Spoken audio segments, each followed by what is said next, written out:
پروین بیٹا ذرا دروازے پر دیکھو کون ہے جو کب سے دروازہ پیٹے جا رہا ہے۔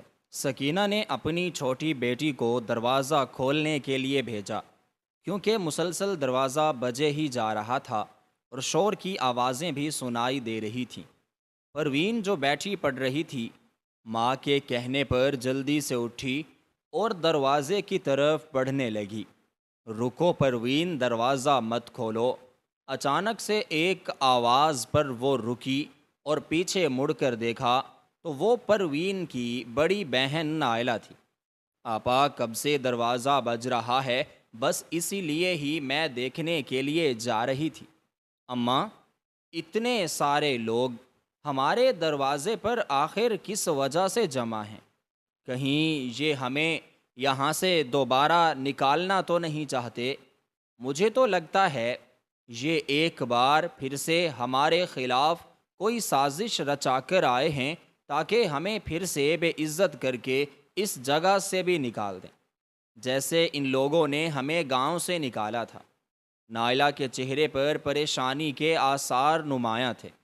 مگر بیٹا، مشکل کا سامنا ہمیں کرنا ہی ہوگا۔ ہم یوں ہاتھ پر ہاتھ دھرے بیٹھ تو نہیں سکتے، کیونکہ اگر ہم نے دروازہ نہ کھولا تو یہ دروازہ توڑ کر ہی اندر آ جائیں گے۔ بات ختم کرنے کے ساتھ ساتھ سکینہ نے پروین کو دروازہ کھولنے کا اشارہ بھی کر دیا، کیونکہ وہ ایک بہت سمجھدار خاتون تھیں۔ وہ اچھی طرح سے ان سب باتوں کو جانتی تھیں کہ حالات سے بھاگنا کوئی عقل مندی کا کام نہیں ہے۔ نائلہ بھی پروین کے پیچھے پیچھے دوڑے چلی گئی، مگر جیسے ہی پروین نے جا کے دروازہ کھولا تو سامنے کا منظر دیکھ کر ان ماں بیٹیوں کی آنکھیں پھٹی کی پھٹی رہ گئیں، کیونکہ باہر پورا گاؤں پھولوں کے ہار لیے کھڑا تھا۔ تیز بارش ہونے کی وجہ سے کچے کمرے کی چھت سے بھی پانی ٹپکے جا رہا تھا۔ جگہ جگہ برتن رکھے گئے تھے تاکہ پانی زمین پر نہ گرے اور انہی برتنوں میں جمع ہوتا رہے۔ لالٹین جلنے کے باوجود بھی کمرے میں بہت زیادہ اندھیرا تھا، مگر یہ دیکھا جا سکتا تھا کہ تین عورتیں ایک کونے میں دبکی اپنی قسمت پر بیٹھی رو رہی ہیں، اور ساتھ ہی ایک ٹوٹی پھوٹی چارپائی پر ایک بوڑھا اور کئی بیماریوں میں گھرا شخص آنکھوں میں آنسو لیے لیٹا ہوا ہے۔ شاید اسے بھی اپنی قسمت پر رونا آ رہا تھا، مگر وہ گھر کی عورتوں کے سامنے کمزور نہ پڑنا چاہتا تھا، کیونکہ وہ اس گھر کا واحد مرد تھا۔ اگر وہ بھی حالات سے دل برداشتہ ہو کر ہمت کو چھوڑ دیتا تو پھر ان کمزور سی خواتین کا کیا ہوتا؟ تھوڑی ہی دیر میں لالٹین کا تیل بھی ختم ہو گیا اور کمرے میں مکمل طور پر اندھیرا ہی چھا گیا۔ اماں، مجھے بہت زیادہ ڈر لگ رہا ہے۔ اس گھر کی سب سے چھوٹی بیٹی اندھیرے کی وجہ سے رونے لگی، بلکنے لگی تھی۔ پروین بیٹا، بس ذرا سا انتظار کر لو، ابھی تھوڑی ہی دیر میں صبح ہو جائے گی، پھر تو ہر طرف روشنی ہی روشنی ہوگی۔ سکینہ اب بیٹی کو تسلی دے رہی تھی، کیونکہ یہ رات کا آخری پہر تھا۔ کچھ ہی دیر میں صبح کی اذانیں ہونے والی تھیں، مگر اماں، مجھے بہت زیادہ ڈر لگ رہا ہے۔ مجھے ایسے محسوس ہوتا ہے کہ کوئی اندھیرے میں میری طرف بڑھ رہا ہے۔ یہ کہہ کر پروین ماں کے گلے سے لگ گئی اور پھوٹ پھوٹ کر رو دی۔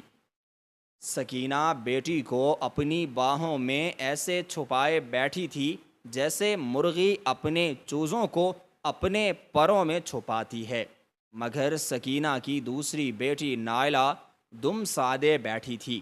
وہ ایسی ہی تھی، کسی بھی چیز سے نہ گھبرانے والی، مردانہ وار حالات کا مقابلہ کرنے والی۔ اسی کی وجہ سے ہی تو اس گھر کے مکین اب تک زندہ تھے، ورنہ لوگ تو کب کی ہمت ہار چکے ہوتے۔ تھوڑی ہی دیر میں چھت سے پانی ٹپکنا بھی بند ہو گیا۔ اس سے یہی ظاہر ہوتا تھا کہ بارش جو ہے وہ اب مکمل طور پر رک چکی ہے اور صبح کا اجالا بھی آہستہ آہستہ چھانے لگا تھا۔ رمضان بھائی، میں تو آپ کو کب سے کہہ رہی ہوں کہ نائلہ کے ہاتھ پیلے کر دیں۔ کب تک دو لڑکیوں کا بوجھ لیے بیٹھے رہیں گے؟ ایک کے فرض سے آزاد ہوں گے تو ہی دوسری کا نمبر آئے گا۔ آپ تو ایسے انہیں گھر میں چھپائے بیٹھے ہو جیسے کبھی بیاہنا ہی نہیں۔ تھوڑی ہی دیر پہلے رمضان کی بہن آئی تھی اور آتے ساتھ ہی پھر سے وہی مدعا لے کر بیٹھ گئی۔ سکینہ خاموشی سے بیٹھی رہی، کیونکہ آج تک اس نے بڑی ننند کے سامنے کبھی بھی زبان درازی بالکل نہ کی تھی، بلکہ بہن کے سامنے تو کبھی رمضان نے بھی بولنے کی ہمت تک نہ کی تھی۔ اس کا دل نہ چاہتا کہ بہن کے شرابی بیٹے کے لیے اپنی ہیرے جیسی بیٹی مجھے دے دے۔ اقرار نہ کیا، مگر انکار کرنے کی بھی ہمت اس میں باقی نہ رہی تھی۔ بھیا کیوں خاموش بیٹھے ہو؟ میں تو تمہارا بوجھ بانٹنا چاہتی ہوں۔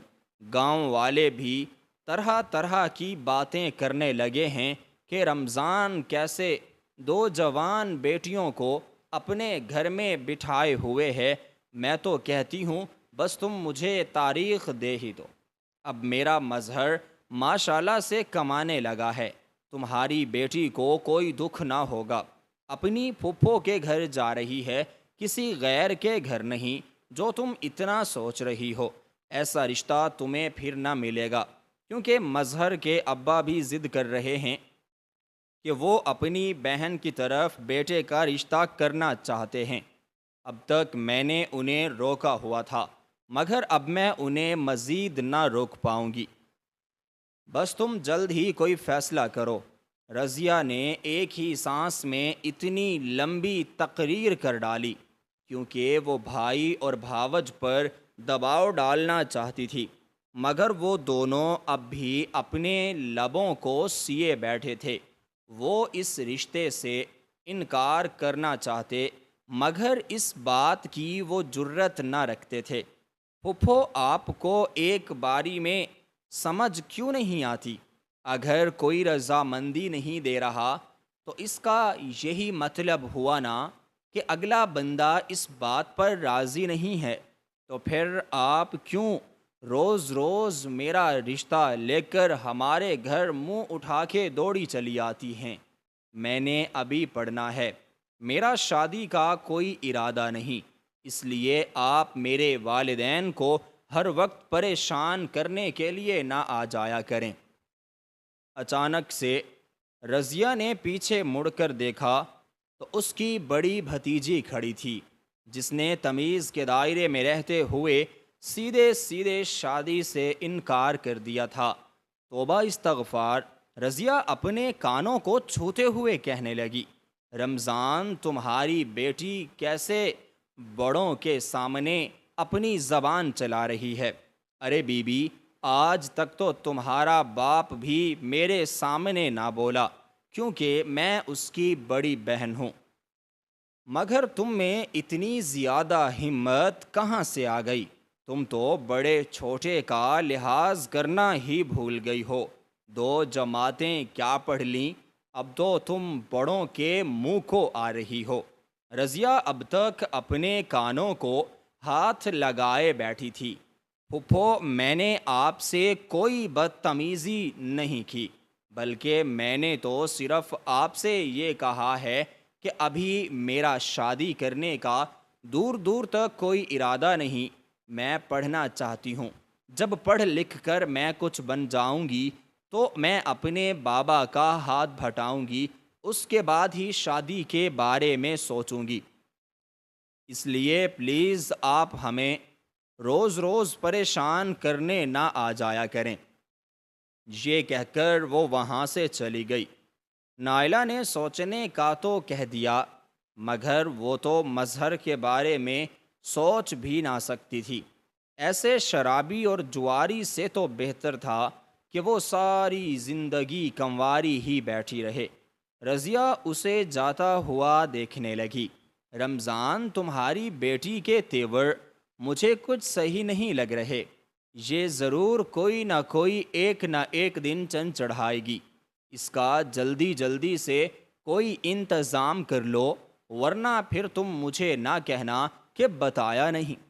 وقت سے پہلے ہی تم اپنی عزت و آبرو کو بچا لو۔ جب وقت ہاتھ سے نکل جاتا ہے تو انسان کچھ کرنے کے قابل نہیں ہوتا۔ آپا، میں نائلہ کی مرضی کے بغیر کچھ نہیں کر سکتا۔ وہ جوان بچی ہے، میں اس کی مرضی معلوم کر کے آپ کو بتا دوں گا۔ رمضان نے بڑے احترام سے اپنی بہنہ کو جواب دیا، کیونکہ وہ آج بھی بہن کی عزت کرتا تھا۔ ارے بی بی، تم ہی اپنی بیٹی کو کچھ سمجھا دو۔ ماؤں کا تو یہی کام ہوتا ہے کہ بیٹیوں کو راہ راست پر لائیں، مگر تم تو ہر وقت میاں کے گوڑے سے لگی رہتی ہو۔ بیٹیوں کو بیاہنا نہیں کیا۔ جب بھائی سے کوئی تسلی بخش جواب نہ ملا تو رضیہ بہاوج کے سر پر دوڑی آئی۔ آپا، میں کیا کہہ سکتی ہوں؟ رمضان صحیح تو کہہ رہے ہیں، جوان اولاد ہے، ہم کوئی زبردستی تو نہیں کر سکتے۔ آپ بھی کچھ صبر رکھیں۔ سکینہ ہمت کر کے زندگی میں پہلی مرتبہ ننند کے سامنے بول ہی پڑی، کیونکہ وہ اپنی بیٹی کے معاملے میں چپ بالکل بھی نہ رہ سکتی تھی۔ کسی صورت بھی اسے مظہر کا رشتہ نائلہ کے لیے منظور نہ تھا۔ میں تو اس بات پر صبر کر لوں گی، مگر مظہر کے ابا اس سب پر بالکل بھی نہ مانیں گے۔ اگر انہوں نے اس کا رشتہ کہیں اور کر دیا تو پھر تم مجھ سے نہ کہنا۔ مجھے تو بھائی کا دکھ کھائے جاتا ہے، اس لیے بار بار یہاں آ جاتی ہوں، ورنہ میرے بیٹے کو لڑکیوں کی کوئی کمی نہیں ہے۔ شہزادہ ہے، شہزادہ۔ بھاوج کی بات سن کر رضیہ بھی غصے میں آ گئی اور اپنے بیٹے کی تعریفیں کرنا شروع کر دیں۔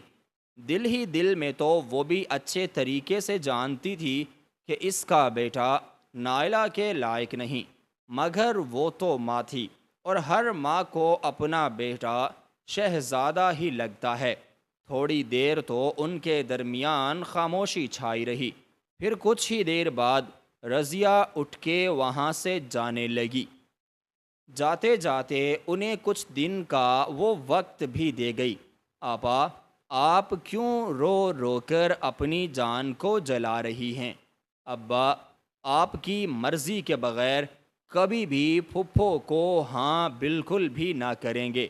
اپنی بہن کو روتا دیکھ کر پروین بھی اس کے پاس آ بیٹھی تھی، مگر نائلہ تو چپ ہونے کا نام ہی بالکل نہ لے رہی تھی۔ اسے اب یہ ڈر کھایا جا رہا تھا کہ کہیں ابا اس کی شادی مظہر کے ساتھ طے ہی نہ کر دیں، مگر وہ کسی صورت بھی مظہر سے شادی نہ کرنا چاہتی تھی۔ اسے اس کی عادات بالکل بھی پسند نہ تھیں۔ رو تو نہیں تو کیا کروں؟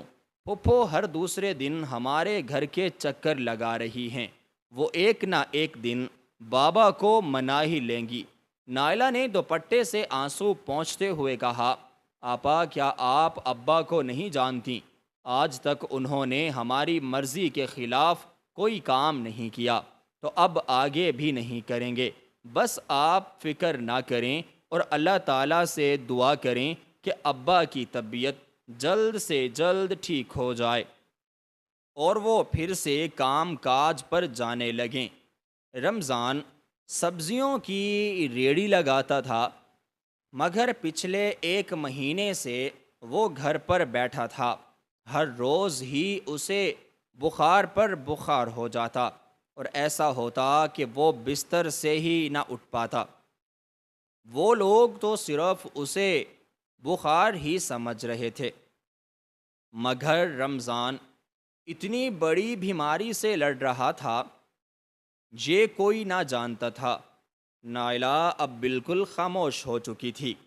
کہیں نہ کہیں اسے بھی اپنے باپ پر یقین تھا کہ اس کا باپ کبھی بھی اس کی مرضی کے خلاف اتنا بڑا قدم نہیں اٹھائے گا۔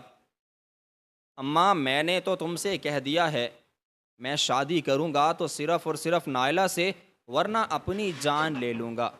جیسے ہی رضیہ بھائی کے گھر سے واپس آئی تھی، آتے ساتھ ہی مظہر رشتے کی معلومات لینے لگ گیا، کیونکہ وہ نائلہ کو پسند کرنے لگا تھا، مگر جب ماں سے انکار سنا تو وہ چیخنے چلانے لگا۔ بیٹا، تم ذرا صبر رکھو، دیکھنا میں رمضان کو منا ہی لوں گی اور اس کی چھٹانک بھر کی بیٹی کچھ نہ کر پائے گی۔ رمضان نے تو بس تھوڑا سا وقت ہی مانگا ہے، اور تم ابھی سے اپنا دل جو ہے وہ چھوٹا کر رہی ہو۔ رضیہ نے اپنے بیٹے کو تسلی دینا چاہی، مگر وہ اس کی کسی بھی بات میں نہ آ رہا تھا اور سامان اٹھا اٹھا کر ادھر ادھر پھینک رہا تھا۔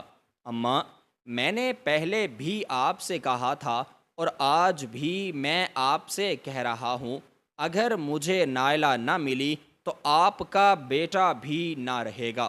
یہ کہہ کر وہ دروازہ پٹکتے ہوئے کمرے سے باہر نکل گیا۔ اس کے جانے کے بعد رضیہ اپنا سر پیٹ کر رہ گئی، کیونکہ وہ اپنے بیٹے کے غصے سے بڑا ڈرتی تھیں۔ وہ اکثر شراب پی کر گھر آتا اور پھر گھر میں آ کر توڑ پھوڑ کرنے لگتا۔ نائلہ، پروین، جلدی سے ادھر آؤ، دیکھو تمہارے ابا کو کیا ہو گیا ہے۔ سکینہ جلدی جلدی بیٹیوں کو بلا رہی تھی، کیونکہ رمضان کی سانسیں اکھڑنے لگی تھیں۔ جلدی سے دونوں بیٹیاں دوڑتی ہوئی آئیں، مگر اپنے باپ کی حالت دیکھ کر ان کی آنکھوں سے آنسو نکل آئے۔ رمضان چارپائی پر پڑا تڑپ رہا تھا۔ اماں، مجھے ابا کی حالت صحیح نہیں لگ رہی، مجھے لگتا ہے انہیں ہسپتال لے جانا پڑے گا۔ نائلہ نے بڑی سمجھداری سے ماں سے کہا، کیونکہ وہ پڑھی لکھی تھی اور ان باتوں کو سمجھ سکتی تھی کہ یہ کوئی معمولی بات نہیں ہے۔ مگر بیٹا، ہسپتال لے جائیں گے تو اس کے لیے بہت زیادہ پیسے لگیں گے جو ہمارے پاس موجود نہیں ہیں۔ امی، آپ پیسوں کی فکر بالکل نہ کریں، ہم ابا کو کسی سرکاری ہسپتال میں لے چلتے ہیں، اس کے بعد جو ہوگا پھر دیکھا جائے گا۔ نائلہ مسلسل ماں کو سمجھانے کی بہت زیادہ کوشش کر رہی تھی، کیونکہ اس کی سمجھ میں آ چکا تھا کہ اس کا باپ کتنی تکلیف سے گزر رہا ہے۔ تھوڑی ہی دیر میں وہ ایک رکشے پر رمضان کو ہسپتال لے آئے۔ آتے ساتھ ہی اسے سخت ندہداشت کے وارڈ میں داخل کر لیا گیا۔ تھوڑی دیر بعد ایک نرس دوڑتی ہوئی آئی اور ان کے ہاتھ میں ایک پرچی تھما دی کہ یہ دوائیاں لا دیں۔ نرس تو چلی گئی، مگر وہ ماں بیٹیاں ایک دوسرے کا منہ تکنے لگیں۔ وہ تو سمجھ رہی تھیں کہ سرکاری ہسپتال میں ان کا کوئی خرچہ بالکل نہ ہوگا، مگر یہاں پر بھی وہی ہوا جو آج کل پرائیویٹ ہسپتالوں میں ہوتا ہے۔ اماں، آپ فکر بالکل نہ کریں، میرے پاس کچھ پیسے رکھے ہوئے تھے جو میں نے اپنے گھر کے خرچے سے بچا لیے تھے، میں جاتی ہوں اور جا کے پھر یہ دوائیاں لے آتی ہوں۔ نائلہ جلدی سے فارمیسی کی طرف دوڑتی چلی گئی۔ پروین اور سکینہ دونوں بینچ پر بیٹھیں آنسوؤں کو بہانے لگیں۔ یہ آنسو اب ان کا مقدر بن چکے تھے۔ کچھ دیر کے بعد ہی نائلہ دوائیاں لے کر آ گئی، مگر اس نے ماں اور بہن کو نہ بتایا کہ وہ کس طرح لے کر آئی ہے۔ اس نے جلدی سے اپنے کان تو پٹے میں چھپا لیے تھے، کیونکہ وہ اپنی چھوٹی سی بالیاں بیچ چکی تھی جو اس کی ماں نے اس کے پیدا ہونے پر بنوائی تھیں۔ اس کے پاس کوئی پیسے نہ تھے، مگر وہ ماں اور بہن کو پریشان نہ کرنا چاہتی تھی۔ اس لیے ہی بہانہ کر کے چلی آئی۔ رمضان 2-3 دن ہسپتال میں زیر علاج رہا۔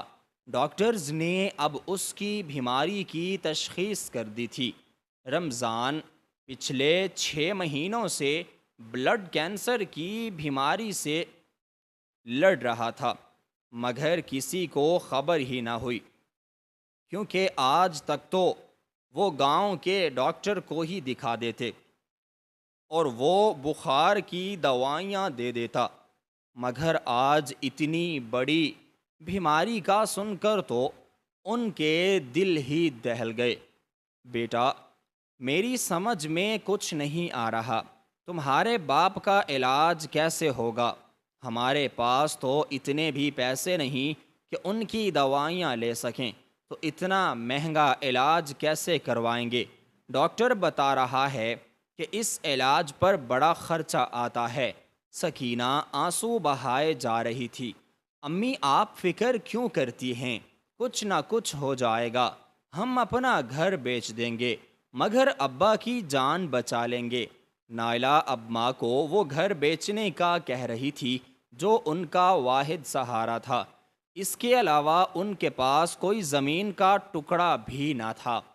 امی، آپا ٹھیک کہہ رہی ہیں، ہم نے مکان کا کیا کرنا ہے، ابا کی جان بچانا ہمارے لیے بہت زیادہ ضروری ہے۔ پروین بھی آگے بڑھ کر اپنی ماں کے گلے سے لگ کر روتی ہوئی کہنے لگی تھی۔ اب وہ دونوں ماں کے گلے سے لگی بیٹھی تھیں۔ باپ کے بعد ان کا واحد سہارا ان کی اپنی ماں ہی تھی، مگر ماں کا سہارا تو ان کا باپ تھا جو اس وقت بستر پر پڑا زندگی اور موت کی جنگ کو لڑ رہا تھا۔ 1-2 دن ہسپتال میں رکھنے کے بعد رمضان کو واپس گھر پر بھیج دیا گیا۔ اماں، دیکھیں نا ابا کو کیا ہوا ہے۔ پروین باپ کی بند آنکھیں دیکھ کر ان کے پاس آئی تھی، مگر وہ کچھ نہ بولے تو وہ بہت زیادہ ڈر گئی اور ماں کو بلانے لگی۔ اگلے ہی لمحے نائلہ اور سکینہ بھی کمرے سے نکل آئی تھیں۔ سکینہ نے آگے بڑھ کر رمضان کا ہاتھ اپنے ہاتھ میں لیا تو اس کے پیروں تلے سے زمین ہی نکل گئی، کیونکہ رمضان کی سانسیں اب تھم چکی تھیں اور وہ اس ظالم دنیا کو چھوڑ کر خالق حقیقی سے جا ملے تھے۔ سکینہ کی آنکھوں سے آنسو موتیوں کی طرح گرنے لگے، مگر اب تک نائلہ اور پروین سمجھ نہ پائی۔ اماں، آپ بتاتی کیوں نہیں، کیا ہوا ہے ابا کو؟ اگر ابا کی طبیعت ٹھیک نہیں ہے تو ہم انہیں پھر سے ہسپتال میں لے جاتے ہیں، آپ کچھ تو بولیں، میرا تو دل یہ باتیں سن کے بیٹھا جا رہا ہے۔ نائلہ اب روتے ہوئے اپنی ماں سے پوچھ رہی تھی، بیٹا اب ڈاکٹر کے پاس لے جانے کی انہیں کسی بھی قسم کی ضرورت نہیں رہی، تمہارا باپ ہمیں چھوڑ کر جا چکا ہے۔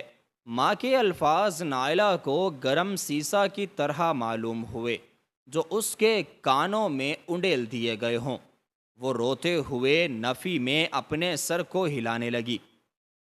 ابا ہمیں یوں اکیلا چھوڑ کر نہیں جا سکتے۔ وہ زاروں قطار رونے لگی تھی۔ پروین باپ کی چارپائی کے ساتھ زمین پر بیٹھی رو رہی تھی۔ ابا، آپ ہمیں ایسے چھوڑ کر نہیں جا سکتے، آپ کے بغیر ہم کیا کریں گے؟ اس کی آنکھوں سے کھارا پانی کسی آبشار کی طرح بہہ رہا تھا۔ سکینہ اتنا بڑا صدمہ برداشت نہ کر سکی اور بے ہوش ہو گئی۔ ماں کو بے ہوش ہوتا دیکھ کر وہ دونوں اس کی طرف دوڑی تھیں۔ رات کے اس وقت تو ابھی کسی کو رمضان کی موت کے بارے میں معلوم ہی نہ ہوا تھا، مگر تھوڑی ہی دیر میں لوگ ان کے رونے کی آوازیں سن سن کر ایک ایک کر کے ان کے گھر میں سب کے سب جمع ہونے لگے تھے۔ سکینہ کو چیک کرنے کے لیے گاؤں کا ہومیوپیتھک ڈاکٹر بھی وہاں پر آ چکا تھا۔ اس نے آ کر سکینہ کو کوئی ایسا انجیکشن لگایا جس سے تھوڑی ہی دیر میں سکینہ کو ہوش بھی آ گیا اور پھر سے وہ بیوگی کے دکھ پر آنسو بہانے لگی۔ پروین اور نائلہ باپ کی چارپائی پکڑے بیٹھی تھیں، مگر اب ان کی آواز بند ہو چکی تھی۔ ایسا معلوم ہوتا کہ وہ کسی صدمے میں چلی گئی ہیں۔ بس وہ خاموش بیٹھی آنسو بہائے جا رہی تھیں۔ انہیں لوگوں کا کوئی ہوش نہ تھا کہ محلے دار ان کے بارے میں کیسی کیسی باتیں کر رہے تھے، مگر سکینہ گاؤں کی عورتوں کی باتیں اچھی طرح سے سن سکتی تھی، کیونکہ لوگ اسی سے ہی کہہ رہے تھے، سکینہ بہن، ہمیں رمضان بھائی کا بڑا دکھ ہے، پتہ نہیں اب تمہارا کیا ہوگا، تم اپنی جوان بچیوں کے ساتھ اکیلے میں زندگی کو کیسے کاٹو گی۔ محلے کی ایک تیز ترار عورت سکینہ کا غم بانٹنے کی کوشش کر رہی تھی، مگر وہ یہ نہ جانتی تھی کہ وہ اس کے دل میں لگی ہوئی آگ کو مزید بھڑکاوا دے رہی ہے۔ کچھ ہی دیر میں رمضان صاحب کو دفنا دیا گیا اور وہ اکیلی تین عورتیں آنسو بہاتی رہ گئیں۔ اب رمضان کو گئے ہوئے 4 دن ہو چکے تھے، مگر ایسا معلوم ہوتا کہ وہ آج ہی انہیں چھوڑ کر گیا ہے۔ ان ماں بیٹیوں کے تو اب تک آنسو ہی خشک نہ ہوئے تھے۔ نہ کوئی کسی سے بات کرتا اور نہ ہی کسی کو کوئی کھانے پینے کا ہوش تھا۔ ہر کوئی الگ الگ کونے میں پڑا بس روئے جا رہا تھا۔ ہر کسی کا دکھ ایک دوسرے سے مختلف تھا۔ سکینہ کو اپنی بیٹیوں کی فکر تھی کہ وہ اپنی یتیم بیٹیوں کو کیسے پالے گی۔ نائلہ اور پروین کا دکھ ماں سے ذرا مختلف تھا۔ وہ اپنے باپ کی محبت میں دن رات آنسو بہائے جاتی، انہیں اپنے آگے کی زندگی کا کوئی ہوش نہ تھا، بلکہ وہ تو ابھی تک باپ کی جدائی پر آنسو بہا رہی تھیں۔ مگر وقت جو ہے یہ کسی کے لیے نہیں رکتا، تو ان کے لیے کیسے رک سکتا تھا؟ اب رمضان صاحب کو اس دنیا سے گئے ہوئے تقریباً 1 مہینہ ہو چکا تھا۔ اب انہیں روزگار کی فکر بھی ستانے لگی۔ سکینہ نے گھروں میں کام کاج کرنا بھی شروع کر دیا اور نائلہ نے اپنی پڑھائی پھر سے جاری کر دی۔ ایک یہی راستہ تھا جس سے وہ اپنی زندگی کو سنوار سکتے ہیں، مگر اس کی پڑھائی سے لوگ طرح طرح کی باتیں بنانے لگے تھے۔ محلے کے آوارہ لڑکے گلیوں کوچوں میں کھڑے پروین اور نائلہ پر آوازیں کستے رہتے، امی میں کالج جا رہی ہوں، مگر آج مجھے ذرا دیر ہو جائے گی کیونکہ میں نے کالج کے بعد بچوں کو ٹیوشن دینا بھی شروع کر دی ہے۔ اس طرح گھر میں کچھ پیسے آ ہی جائیں گے۔ مگر بیٹی کی بات سن کر سکینہ کا جو دل تھا وہ کٹ کر رہ گیا، کیونکہ نائلہ پہلے ہی مقابلے کی امتحان کی تیاری کر رہی تھی اور دن رات وہ بڑھتی رہتی، تو اب پڑھائی کے ساتھ ساتھ وہ ٹیوشن کو کیسے سنبھالے گی؟ مگر سکینہ نے اپنے لب جیسے سی لیے اور اپنی بیٹی کو کچھ بھی نہ کہا، کیونکہ وہ اسے فکر مند نہ کرنا چاہتی تھی۔ ٹھیک ہے بیٹا، تم خیال سے جاؤ، اور ہاں، آتے وقت پروین جو کتاب کہہ رہی تھی وہ بھی لازمی لے آنا۔ یہ کہتے ساتھ ہی سکینہ نے اپنے دوپٹے کے پلو سے پیسے کھول کر نائلہ کو تھمائے تھے، جو اس نے وہ پیسے خاموشی کے ساتھ لے لیے، کیونکہ پروین کب سے اس سے کتاب لانے کا کہہ رہی تھی، مگر اس کے پاس پیسے ہی نہ تھے۔ میڈم جی ذرا اپنا نمبر تو دے دو۔ نائلہ تھوڑی دیر پہلے ہی گھر سے نکلی تھی اور ابھی اسی گلی میں ہی موجود تھی کہ ایک آوارہ سا لڑکا اس کے پیچھے آنے لگا۔ وہ جلدی جلدی قدم اٹھاتی اپنی منزل کی طرف بڑھنے لگی، مگر وہ بھی اس کا پیچھا کرنے لگا۔ نائلہ کا دل بہت زیادہ ڈر گیا تھا۔ پہلے تو اس کا دل کیا کہ وہ واپس گھر چلی جائے، مگر آج اس کا کالج جانا بہت زیادہ ضروری ہو گیا تھا، کیونکہ کالج میں ایک بہت زیادہ ضروری ٹیسٹ تھا اور وہ ٹیسٹ چھوڑنا بالکل بھی نہ چاہتی تھی۔ تو بس پھر تیز تیز قدم اٹھاتی گلی سے نکل آئی۔ پیچھے مڑ کر دیکھا تو ابھی تک وہ لڑکا اس کے پیچھے آ رہا تھا، مگر اب اسے کوئی ڈر نہ تھا، کیونکہ وہ سڑک پر آ چکی تھی جہاں ہر طرف لوگ ہی لوگ موجود تھے۔ اب وہ اس کا کچھ نہ بگاڑ سکتا تھا، تو خاموشی سے پیچھے پلٹ گیا، مگر اس کی نیت نائلہ پر خراب ہو چکی تھی۔ اب اس کے واپس آنے کا انتظار تھا، مگر نائلہ اس کی نیت سے بے خبر تھی۔ امی پتہ نہیں آپا ابھی تک کیوں نہیں آئیں؟ پہلے تو انہوں نے کبھی اتنی دیر نہیں کی۔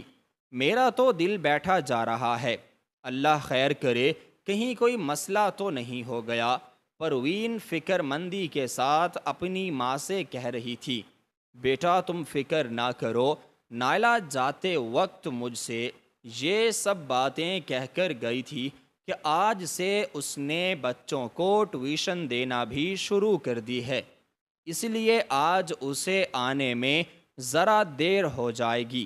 ماں کی بات کو سن کر پروین کے دل کو بھی جیسے سکون اور اطمینان سا آ گیا۔ مغرب کی اذانیں ہو رہی تھیں۔ نائلہ تیز تیز قدم لیتی گھر کی طرف بڑھ رہی تھی، مگر وہ یہ سب باتیں نہ جانتی تھی کہ کوئی اس کا پیچھا کر رہا ہے۔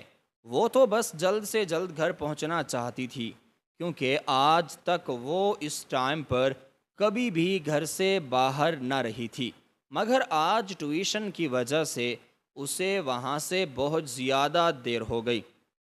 اب تو اسے روز ہی یہی ٹائم ہونا تھا۔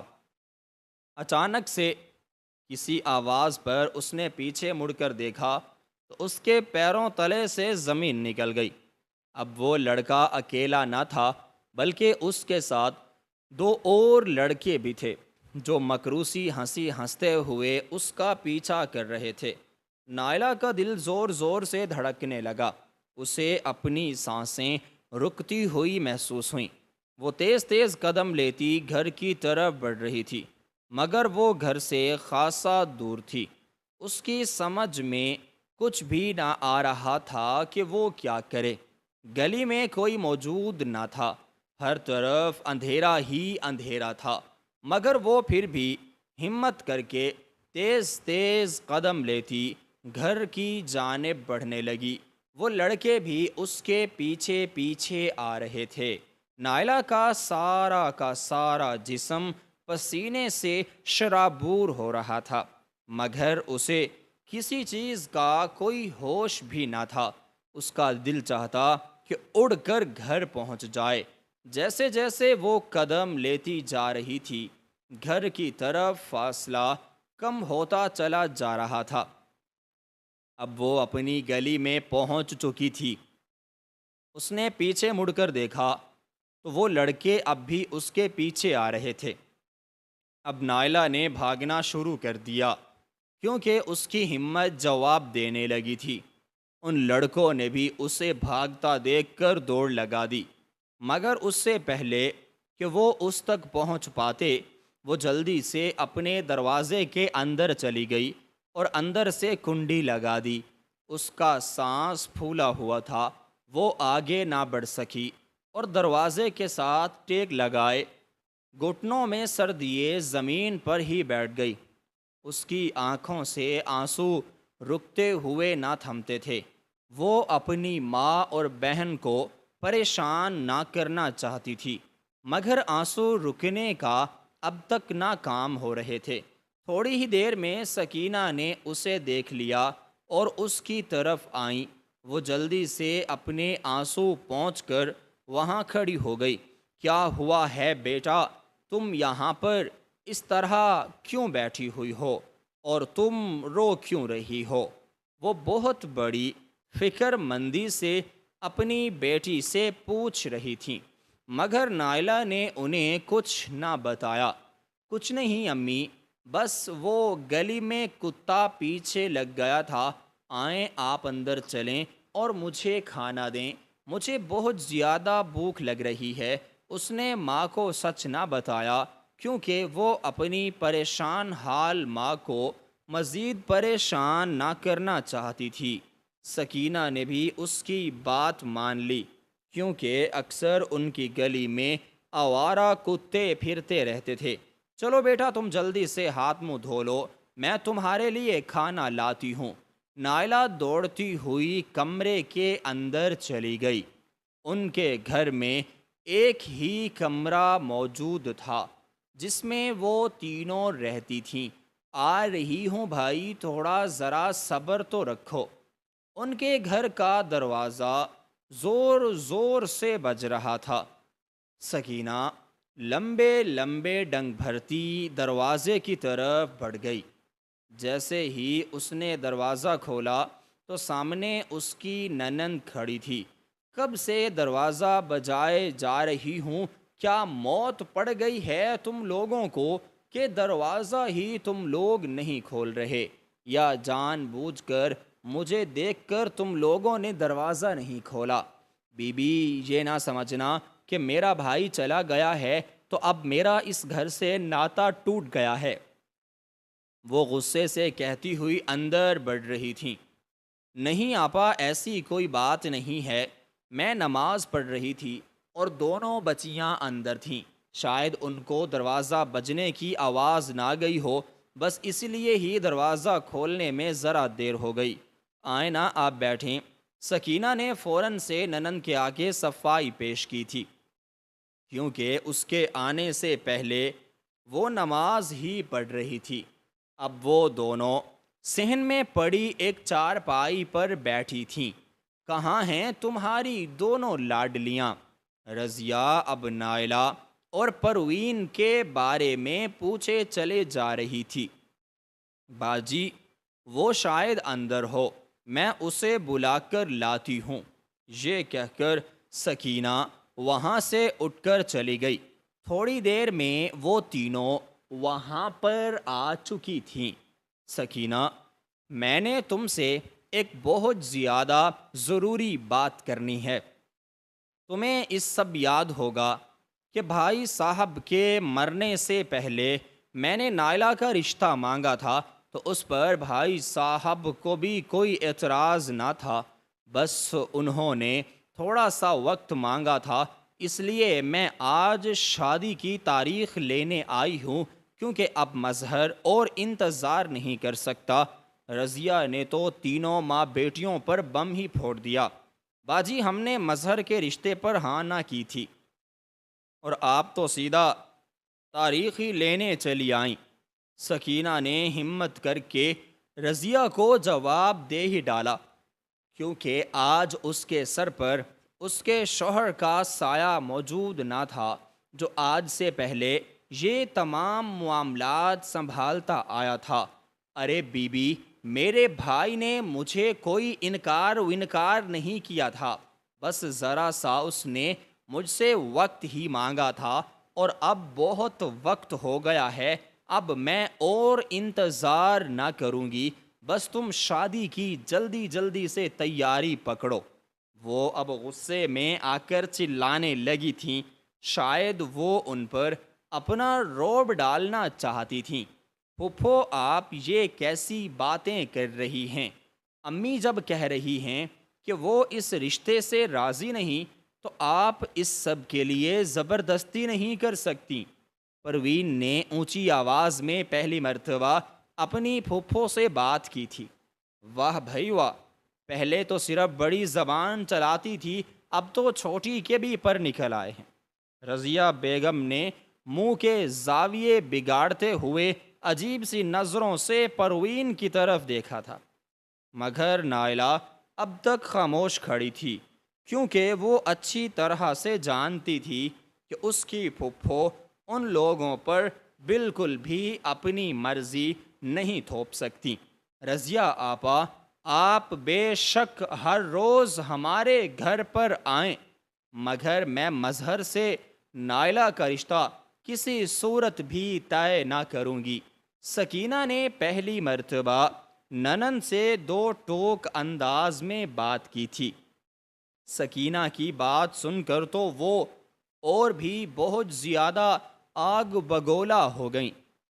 مجھے اس سب پر یہی امید تھی، بھائی کے جانے کے بعد تم لوگ بھی منہ پھیر لوگے۔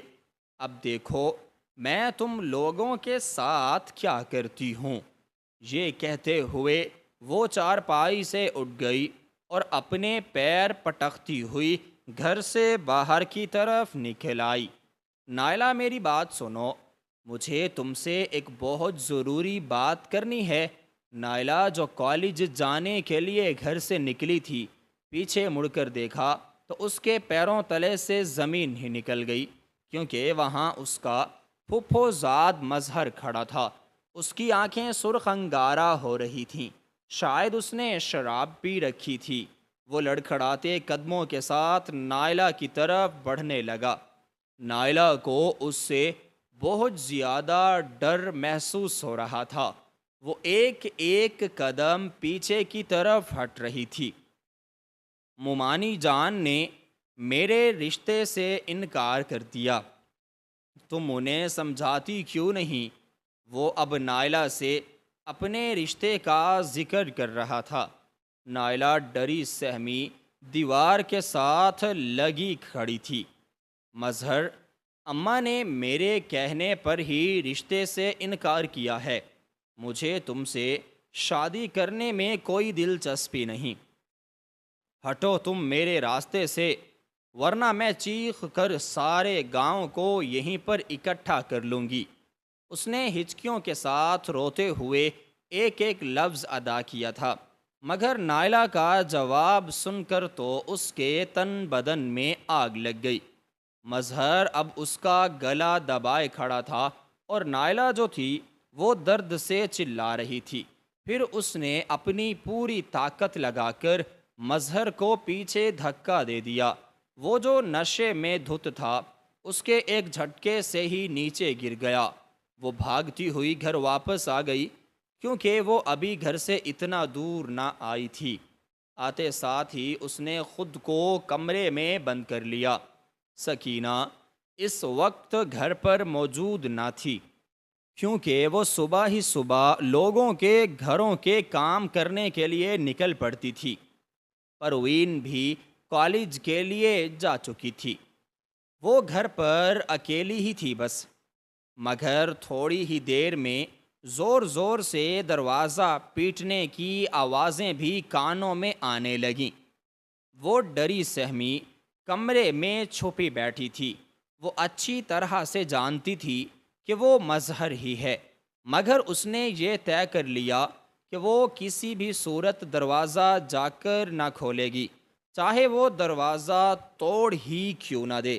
تھوڑی دیر میں وہ دروازہ بجاتے بجاتے تھک ہار کر واپس چلا گیا تو نائلہ کا سانس بحال ہوا، مگر وہ پھر بھی کمرے سے باہر نہ آئی اور دروازہ بند کیے اندر ہی بیٹھی رہی۔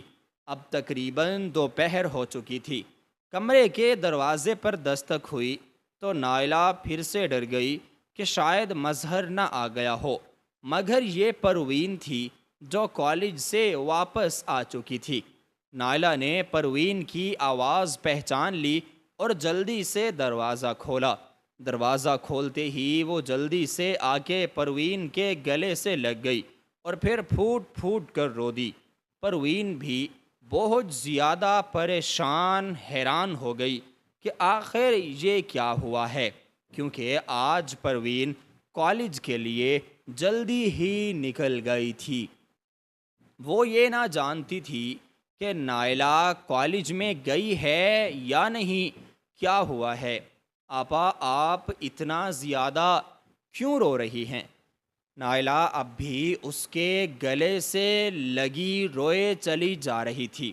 پھر اس نے پروین کو جا کے ساری کہانی بتائی تو وہ بھی بہت زیادہ فکر مند ہو گئی کہ آخر مظہر بھائی گھر تک ہی پہنچ گئے ہیں۔ آپا آپ فکر نہ کریں، امی آئیں گی تو پھپھو سے بات کر لیں گی۔ وہ بہن کو تسلی دے رہی تھی، مگر وہ بھی اچھی طرح سے جانتی تھی کہ اس کی ماں کچھ نہیں کر سکتی۔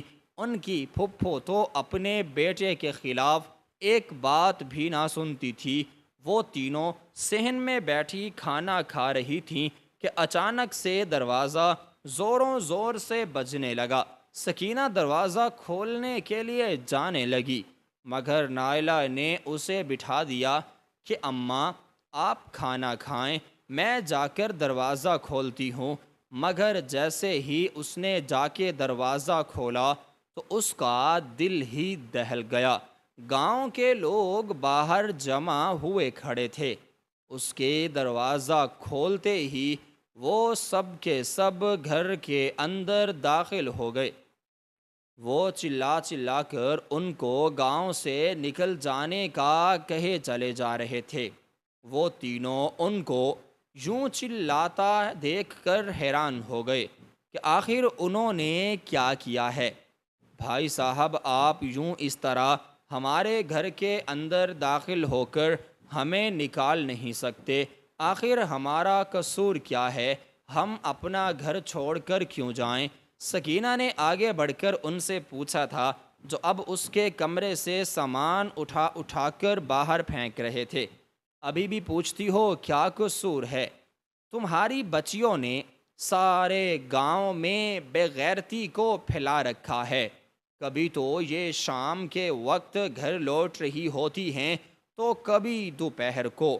آخر یہ کہاں جاتی ہیں؟ ہم یہ سب اپنے گاؤں میں برداشت بالکل بھی نہیں کر سکتے۔ اب تمہیں یہاں سے بالکل جانا ہی ہوگا۔ یہ کہہ کر وہ پھر سے ان کا سامان نکال کر باہر کی طرف پھینکنے لگے۔ نائلہ اور پروین ڈری سہمی ایک کونے میں موجود کھڑی تھی۔ یہ ساری آگ ان کی پھوپھی رضیہ کی لگائی ہوئی تھی، جس نے اپنے بیٹے کا رشتہ طے نہ ہونے کو اپنی توہین سمجھ لیا، اور سارے گاؤں کو ملا کر وہ ان کے خلاف احتجاج کرنے لگیں۔ اب ان کے پاس کوئی چارہ نہ تھا۔ وہ اپنی ضرورت کا سامان اٹھائے گھر سے باہر نکل آئیں، اور ان کے گھر کے دروازے پر ایک بہت بڑا تالا سا لگا دیا گیا۔ وہ تینوں ماں بیٹیاں بوجھل قدموں کے ساتھ آنکھوں میں آنسو لیے ایک ایک قدم لیتے چل رہی تھیں۔ ان کی سمجھ میں عقل میں کچھ نہ آ رہا تھا کہ آخر وہ کہاں جائیں۔ رات ہونے کو تھی، مگر انہیں ابھی تک کوئی ٹھکانہ نہ ملا تھا۔ مگر وہ گلی کے نکڑ پر ہی زمین پر بیٹھ گئیں۔ یہاں پر تو ان کے کسی رشتہ دار کا گھر ہی نہ تھا۔ ایک رضیہ پھپھو ہی تھی جس سے وہ اپنی بگاڑ چکی تھیں۔ وہ تینوں ایک دوسرے سے لگی بیٹھی تھیں۔ ہر طرف سے کتوں کے بھونکنے کی آوازیں بھی آ رہی تھیں۔ پروین اندھیرے کی وجہ سے بہت زیادہ ڈر گئی، اور اپنی ماں کے گلے سے لگ کر وہ پھوٹ پھوٹ کر رو دی۔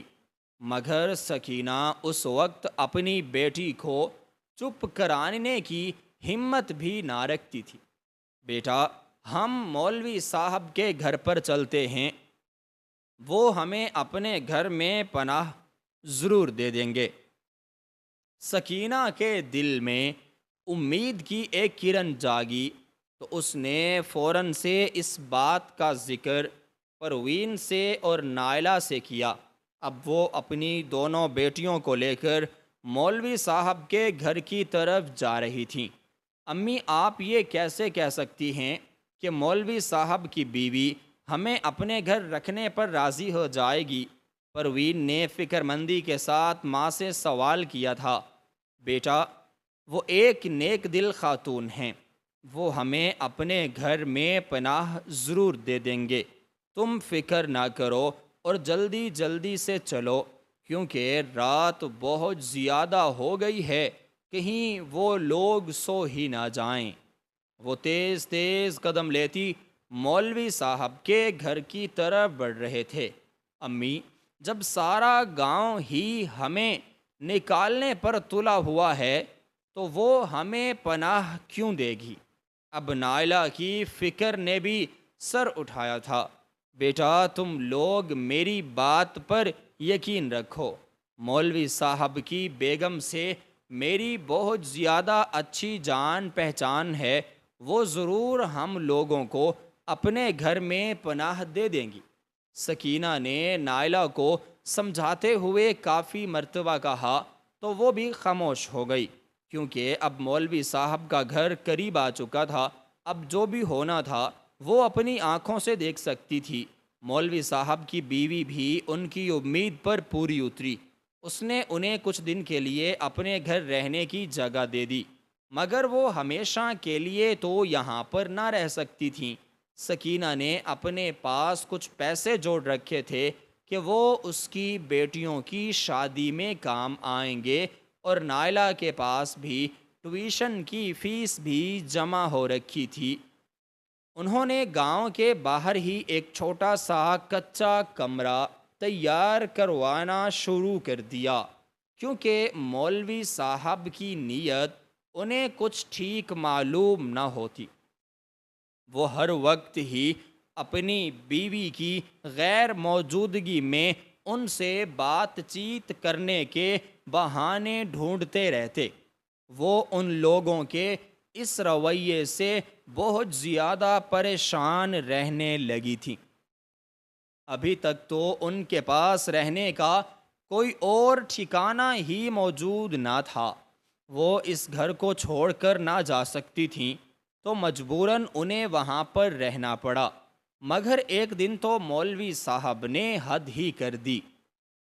جب اس کی بیوی گھر میں موجود نہ تھی تو وہ سکینہ کے کمرے میں آ گیا اور اس سے ادھر ادھر کی باتیں کرتے اس کا ہاتھ پکڑ لیا۔ سکینہ اس کی یہ حرکت برداشت نہ کر سکی اور ایک زوردار تھپڑ اس کے منہ پر رسید کر دیا، مگر وہ آگے سے کچھ نہ بولا اور اپنے منہ پر ہاتھ رکھتے ہوئے وہاں سے نکل گیا، کیونکہ اب اس کی بیوی کے آنے میں تھوڑا ہی وقت باقی رہ گیا تھا، اور وہ اپنی بیوی کو اس واقعے کی بھنک بھی نہ پڑنے دینا چاہتا تھا۔ مگر سکینہ نے آج سوچ لیا کہ اب وہ مزید اس گھر میں نہیں رک سکتے۔ اب ان کا کمرہ بھی تقریباً تعمیر ہو چکا تھا، تو 2 دن کے اندر ہی وہ مولوی صاحب کا گھر چھوڑ کر اپنے اس کچے سے کمرے میں رہنے کے لیے آ گئے۔ وہاں انہوں نے اپنی ایک نئی زندگی کی شروعات بھی شروع کر لی تھی، جہاں پر نہ گاؤں والوں کے طعنے تھے اور نہ ہی آئے روز رضیہ انہیں پریشان کرنے آ سکتی تھی۔ وقت آہستہ آہستہ اپنی رفتار میں گزرتا گیا اور ان کی زندگی دوبارہ سے ایک سیدھے راستے پر چل نکلی تھی۔ سکینہ سارا دن گھروں کا کام کرتی، پروین اور نائلہ اپنی پڑھائی پر بھرپور توجہ دیتی، کیونکہ صرف ایک پڑھائی ہی ان کا واحد سہارا تھی جس سے ان کے حالات بدل سکتے تھے۔ وہ گاؤں کے لوگوں کو دیکھ کر حیران رہ گئیں۔ گاؤں کی بہت ساری عورتیں اور مرد اپنے ہاتھوں میں پھولوں کے ہار لیے کھڑے ہو گئے تھے۔ ان کی سمجھ میں تو کچھ بھی نہ آیا کہ آخر یہ سب کیا ماجرا ہے۔ اب سکینہ بھی آہستہ آہستہ دروازے پر آ چکی تھی۔ سبھی لوگ آ کر نائلہ کو زور زور سے مبارکباد دینے لگے، کیونکہ وہ 2 دن پہلے ہی وہ مقابلے کا امتحان پاس کر کے ایس پی کی پوسٹ پر بھرتی ہوئی تھی۔ گاؤں والوں کو دیکھ کر نائلہ کی آنکھوں میں آنسو ایک بار پھر سے بھر آئے۔ یہی وہ لوگ تھے جنہوں نے انہیں ان کے گھر سے ہی باہر نکالا تھا۔ گاؤں کا ایک بزرگ آہستہ آہستہ آگے بڑھا اور نائلہ کے سر پر ہاتھ رکھتے ہوئے اس سے معافی مانگنے لگا۔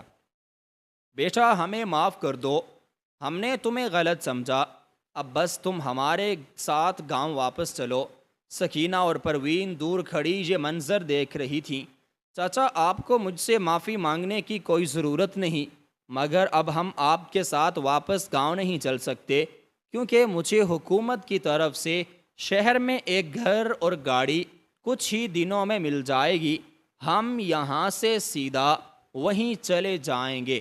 نائلہ نے جب گھر اور گاڑی کی خبر سنائی ان لوگوں کو، تو ہر طرف اور بھی مزید شور مچ گیا اور مبارکباد کی صدائیں بھی اور زیادہ گونج اٹھیں، کیونکہ ابھی تک اس نے یہ خبر پروین اور اپنی ماں کو بھی نہ سنائی تھی۔ سکینہ آگے بڑھی اور اس نے دوڑ کر اپنی بیٹی کو گلے سے لگا لیا۔ اسے تو یقین ہی نہ آ رہا تھا کہ اس کی بیٹی اس کے گھر کو اس طرح یوں کر کے سنبھال لے گی۔ ہمیشہ سے لوگ اسے تانے ہی دیتے آئے تھے کہ اس کی صرف بیٹیاں ہی ہیں، مگر آج اسی بیٹی نے اس کا سر فخر سے بھی بلند کر دیا۔